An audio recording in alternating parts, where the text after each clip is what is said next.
Kumusta ho? Excel Balingsunga is back again, yo. Ngayon, mag-unbox lang naman tayo. May bagong dumating. Kasi lately, alam nyo naman, di ba, hindi ako nagpaparamdam. Tapos medyo na-miss ko ulit, mga olekta ng balisong. Since na tagal kong di nasilayan ng aking mga balisong pieces. Kasi na-forward ko sila sa province eh. So syempre, doon ako sa suki, alam mo na, kay Ma'am Jenny Atienza. So sa mga gustong pagawa sa kanya, ito po kanyang number.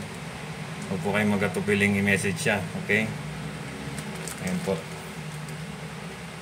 Okay. So hold on. Buksan ko lang po ito. Siyempre, bubuksan natin.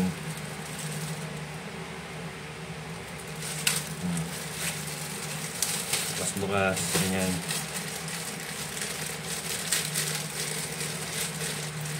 Fresh from Batangas, Barangay Balisong.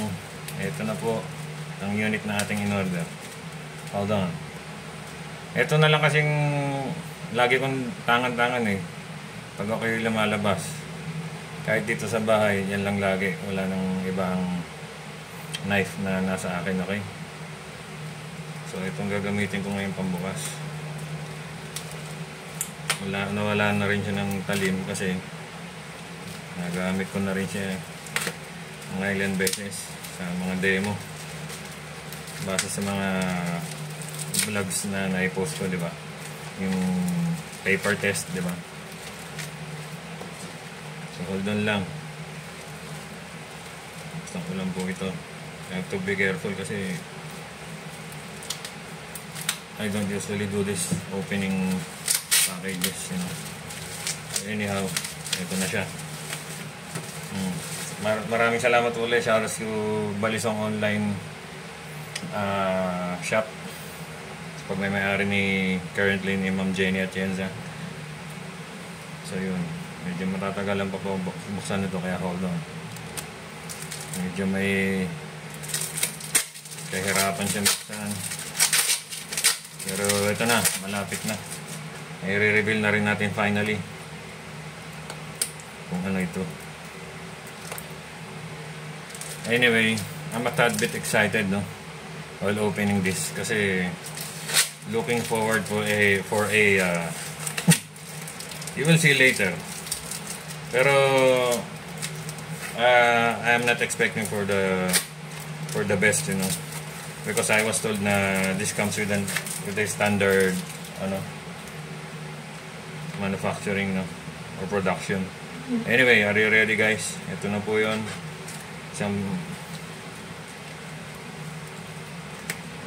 Ano lang natin,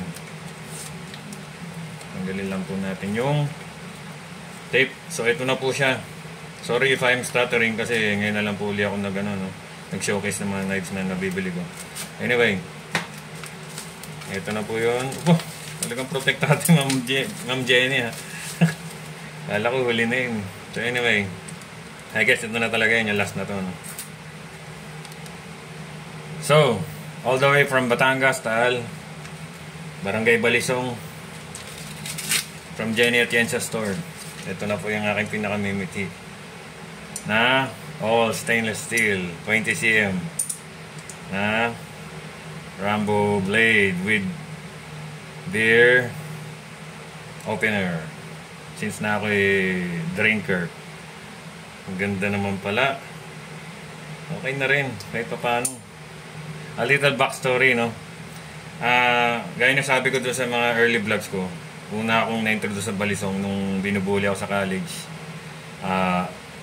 Meron akong kauna-una nang nabili na China-made na balisong. Yung mga typical na pang-estudyante, alam mo yun, yung mga flat. Sa mga balisong enthusiast dyan, alam nyo yun. Yung para siyang nail cutter type, basta parang ganun yung niya, iwangis niya. So anyway, so parang masasabi ko parang hindi nalalayo yung treatment nito o yung features nito dun. Pero ang difference lang to nun sa tinutukoy kong yun compared dito. Ito kasi parang bench-made na yung bench-made American production ng mga balisong, diba? Since 1960s ba, na 70s ba na nilabas yun? Hindi ko alam. Kasi yung ano niya, yung gilid ng bahay niya, sarado. Ganun yung production ng Benchmade eh. I don't know kasi hindi pa ako nakakasalat ng in-person ng ano, Benchmade, original Benchmade. So yun yung pangarap ko, sana na magkaroon, no? Pero ang hirap daw kasi nag-extinct na yata yun. So minsan nagkaroon nun dito sa Pilipinas, somewhere in Cavite. Tinignan ko online eh. Unfortunately, nabili na siya, no? So may amo na siya.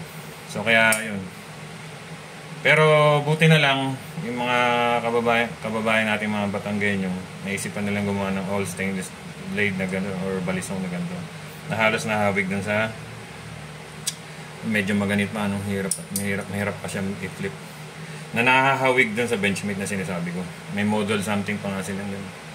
Anyway, yun nga, yung balik tayo sa backstory yung sinasabi ko initially. Kaya ito yung gusto ko talagang i-acquire. Dahil madali siyang linisin, no? EDC siya, pwede mo siyang consider na EDC kasi, so I guess na-meet niya pa rin yung ano, blade limit, no? Blade length, yung limit ng blade length sa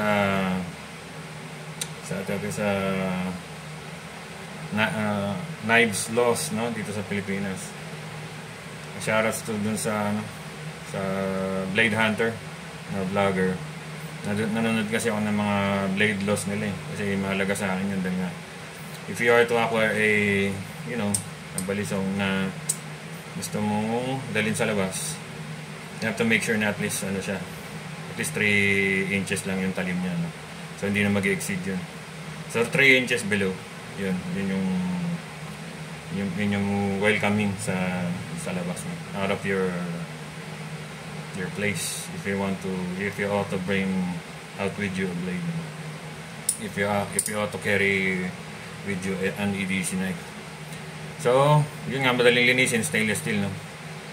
Ang problema nga lang, syempre metal detector, tutunog siya obviously kasi metal siya. Okay, pero yun nga, based from the vlog that I saw from Blade Hunter, unahan mo na. Siyempre lalo na kung wala ka naman intention na gamitin niya sa kasamaan, you have to tell them in advance before they apprehend you na you're carrying this as your EDC utility knife here.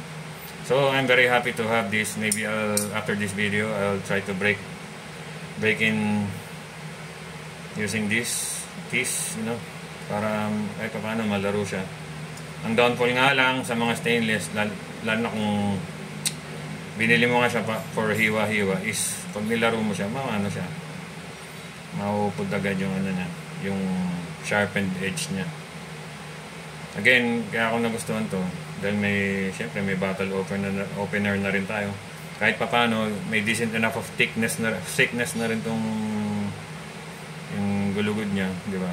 So kahit magbukas ka ng mga lata diyan, maka ilang libong bukas ka muna bago ma-UP siguro to or what not. Okay na rin. Tsaka ang ganda, ang isa pa, ba't nagustuhan ko mga stainless, no? Kung ba't gusto ko yung mga stainless na all stainless balisong. Kasi ang ganda ng tunog niya kapag nilalaro mo siya. No? Tapos ano pa siya, lightweight pa siya. Yun. So I guess, mag-post ako ng video about playing with this stainless balisong, all stainless balisong. Kapag na-break-in ko na siya successfully, kapag lumuwag na siya, kasi right now napakaganit pa niya, no? So yun mga kababayan, sa mga blade enthusiasts dyan, shoutouts to you all. Maybe kapag ginanahan po ako, maggawa po ako ng vid para shoutout yung mga new subscribers ko. Thank you for supporting my channel. And yeah, malaking bagay po yun siyempre para mag-grow yung channel. Shoutouts na rin kay kusina at kultura ng kusina at patalim. O mas kilala bilang kultura ng patalim, marami akong natututunan sa inyo. Tsaka sa ibang mga foreigner to all you foreigners who are watching, thanks for schooling me, you know, with the right terms to use.